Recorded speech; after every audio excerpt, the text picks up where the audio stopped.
Hello everyone, today's lecture you will see statistical inference and उसमें देखेंगे estimation and methods of estimation को।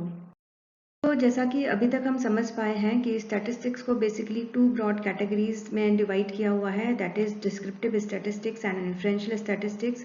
So जो भी descriptive का part है वो हम अभी तक discuss कर ही चुके हैं। So basically it uses the data to provide description of the population or sample either through numerical calculations, graphs or tables। ठीक है, जिसमें हमने measure of central tendency, measure of dispersion, skewness, kurtosis, ये सब चीजें हमने पढ़ी थी। Inferential statistics makes inferences and predictions about a population based on a sample data taken from the population.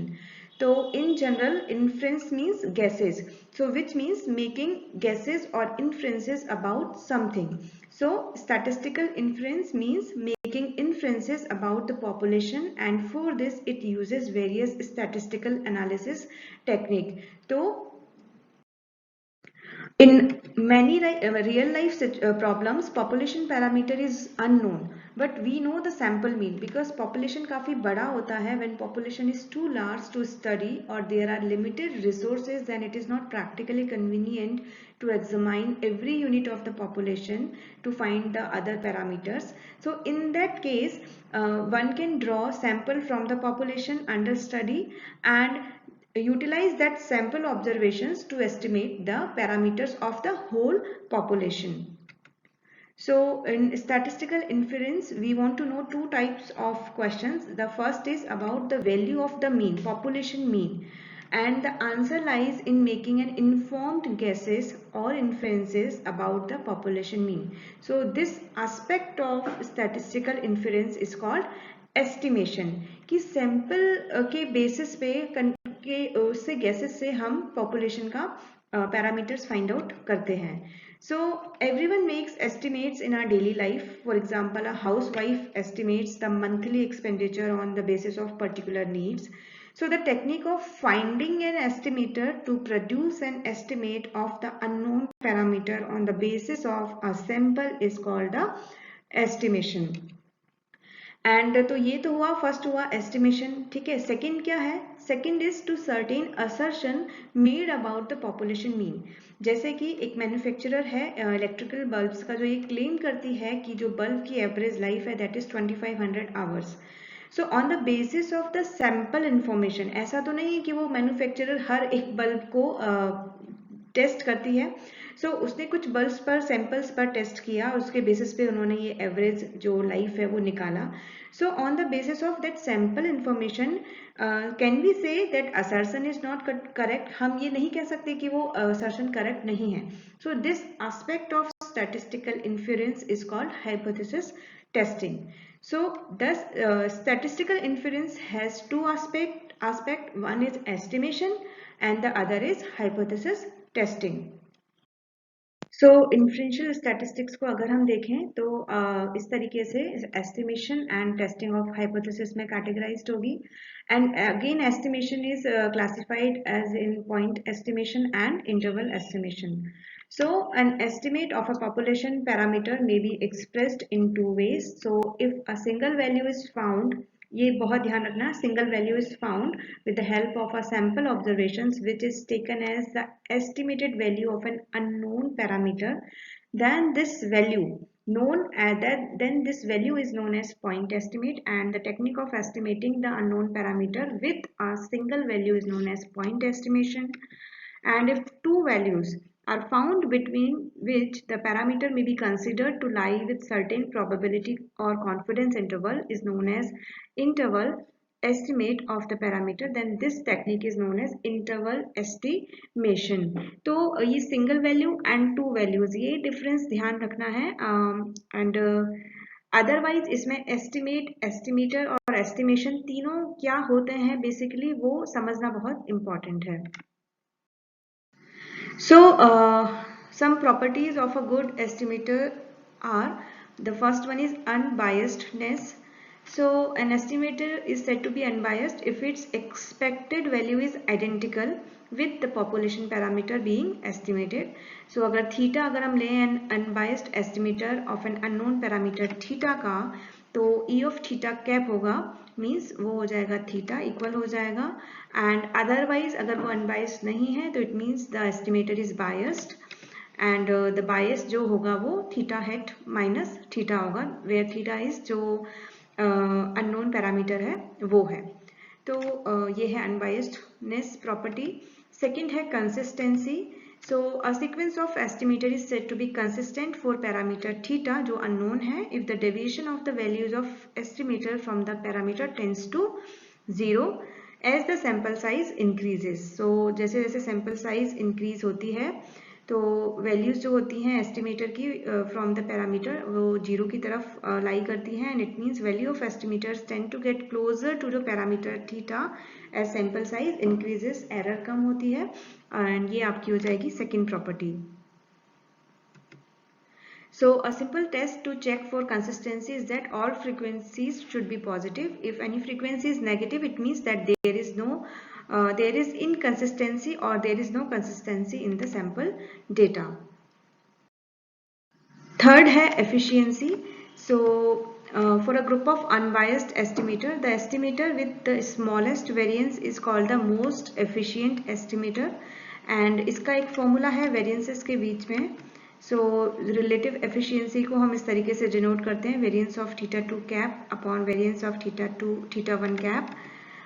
सो इस जो फॉर्मूला है वो मोस्ट ऑफ द केसेस या फिर अभी तक ऐसा कुछ न्यूमेरिकल यहाँ से आते नहीं हैं।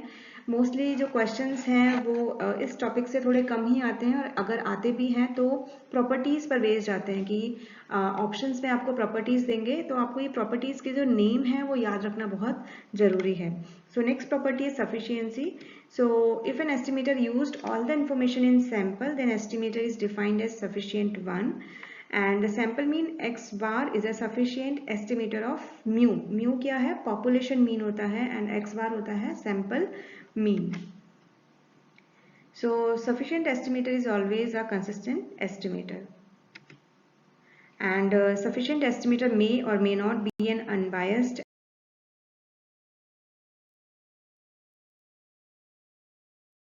Next, come to the methods of estimation. The first one is method of movement. The second one is maximum likelihood method, and the third one is least square method। एक और method होता है but वो syllabus में mention नहीं है इसलिए नहीं बताया है।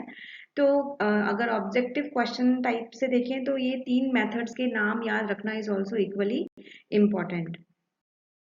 So पहला method है method of movement। So the method of movements for estimation of parameter is often used because of its simplicity and however the quality of the result is not very good। तो जहाँ simplicity आ जाती है वहाँ quality में थोड़ा तो compromise होता ही है, ये fact है। So the method consists in equating sample moments to population moments। तो हम sample moments के हिसाब से population moments को equation बनाकर equalize करते जाएंगे and solve करेंगे equations को to obtain the estimator। जैसे कि theoretical moment about the origin, जो moment है ठीक है theoretical है और origin पर है, तो ये आपका हो जाएगा इस तरीके से पहला moment। ठीक है, kth है क्योंकि यहाँ पर अभी फर्स्ट या सेकंड है वो मेंशन नहीं किया है। तो ये आपने जब मोमेंट्स पढ़े होंगे four central and raw moments तो वहां से ये इक्वेशन आई है, कहीं से डायरेक्टली ऐसे नहीं आ गई है। आप मोमेंट्स वाला चैप्टर याद रखेंगे तो देखेंगे कि ये वहीं से इक्वेशन आई है। अगर हम थ्योरेटिकल की जगह यहाँ सैंपल कर देंगे तो सैंपल मोमेंट को मैंने बताया था आपको लेक्चर्स में कि हम m से रिप्रेजेंट करते हैं और इक्वेशन आपकी इस तरीके से हो जाएगी। अगर ये था अबाउट द ओरिजिन, अगर मीन के रिस्पेक्ट में हम लेंगे तो यहाँ पर आपका इंट्रोड्यूस हो जाएगा मीन x माइनस म्यू, और वही सेम सैंपल मोमेंट को लेंगे मीन में तो यहाँ पर x की जगह x माइनस एक्स बार आ जाएगा। ठीक है, सैंपल के केस में हम x बार लेते हैं, पॉपुलेशन के केस में हम म्यू लेते हैं। ऐसे ही वेरिएंस में हम उसको सिग्मा से रिप्रेजेंट करते हैं और सैंपल के केस में उसे s से रिप्रेजेंट करते हैं। So the basic idea is to equate the first sample moment about the origin, जो ये equation थी, to the first theoretical moment Ex, and then equate the second sample moment about the origin to the second theoretical moment। तो वो क्या हो जाएगा, पहला वाला 1 जब वैल्यू पुट करेंगे तो Ex हो जाएगा, जब kth था अगर 2 पुट करेंगे तो वो x स्क्वायर हो जाएगा। And continue equating sample moments about the origin and m के जो कि आपका सैंपल मोमेंट्स है with the corresponding theoretical moments for as many equations as we have parameters. तो जितने नंबर ऑफ पैरामीटर्स हैं उसके हिसाब से हम ये इक्वेशंस को वैल्यू पुट करेंगे, निकालते जाएंगे and solving these equations for unknown parameters we get the moment estimator. तो नेक्स्ट है मैक्सिमम लाइक्लीहुड मेथड और MLE भी जिसे हम शॉर्ट में लिख देते हैं। So it is a method of estimating parameters of a probability distribution by maximising a likelihood function so that under the assumed statistical model the observed data is most probable data होगा and before an experiment is performed the outcome is unknown and probability allow us to predict the unknown outcomes based on the known parameters known है and outcome हमें नहीं पता है कि क्या आएगा। Like जैसे आप एक कॉइन को टॉस करते हैं तो you know the outcomes, possible outcomes head और टेल, मतलब आप अगर उनको एज अ पैरामीटर कंसिडर करें बट फाइनल आउटकम हमें नहीं पता है। इसका जो इक्वेशन है वो इस तरीके से होता है। ये इक्वेशन याद रखना है क्योंकि इस पर बेस्ड कभी कभार न्यूमेरिकल आ जाता है एंड 1 माइनस पी जो है उसे कई बार आप देखेंगे कि क्यू से भी रिप्रेजेंट कर देते हैं। So after an experiment is performed, the outcome is known and now we talk about the likelihood जो same है, likelihood means एक जैसा है, same है, that a parameter would generate the observed data। तो जब इस इक्वेशन से हम ये इक्वेशन likelihood वाला, ये probability वाला है, ठीक है, we know probability से हम predict कर रहे हैं, ठीक है, आउटकम को, और ये जब हमें पता चल जाता है एक्सपेरिमेंट करने के बाद आउटकम हमारे पास आ जाता है तो हम लाइक्लीहुड जो डेटा है मतलब ऑब्जर्व डेटा से वो कैलकुलेट करते हैं। तो उसकी इक्वेशन आपकी ये रहेगी, सेम ही इक्वेशन है। अगर आप ध्यान से देखेंगे यहाँ पर x/n_p था, ठीक है, यहाँ पे अभी वो प्रोबेबिलिटी हमें पता चल गई और p/n, x हो गया। So estimation proceeds by finding the value that makes the observed data most likely. Next, a least square method this method is a statistical procedure to find the best fit. ये काफी objective question में पूछा जाता है, ठीक है, and for a set of data points by minimizing the sum of the offsets or residuals. ये दोनों जो words हैं वो भी काफी important है, ठीक है, of points from the plotted curve. And the regression is used to predict the behavior of dependent variable and it's most commonly used to estimate parameters in the linear model regressions। तो हमने आपने previous lecture अगर आपने देखे हैं regression के, तो हमने ये जो method है वहाँ पे ये बहुत डिटेल में न्यूमेरिकल के साथ डिस्कस किया हुआ है। अगर इस चैप्टर के पॉइंट ऑफ व्यू से देखें तो यहाँ पे ऑब्जेक्टिव क्वेश्चन ही बनता है, जैसे मैंने यहाँ बेस्ट फिट बताया या फिर डिपेंडेंट वेरिएबल के लिए ये बिहेवियर को प्रेडिक्ट करता है, इस टाइप के क्वेश्चन ही इस चैप्टर के रिगार्डिंग आएंगे। So this is all about lecture 19 part 1. This is chapter 9. GSO का syllabus देखेंगे तो this is chapter 9 and next lecture में we will see testing of hypothesis. Thank you.